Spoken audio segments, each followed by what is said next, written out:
Medzi exponátmi, ktoré vystavujeme exkluzívne celý apríl, je čínsky porcelán, ktorý sa používal za éry Thomasa Cardezu tu v Kaštieli.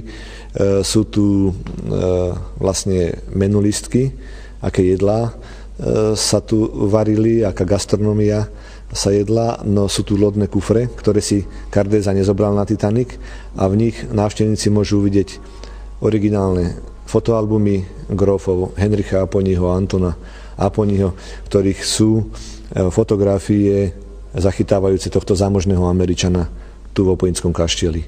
Je tu aj jeho termoska značky Stanley z New Yorku, ktorú používal pri polovačkách v starom písacom stroji, autentický list z Filadelfie z roku 1935 a ďalšie zaujímavé veci.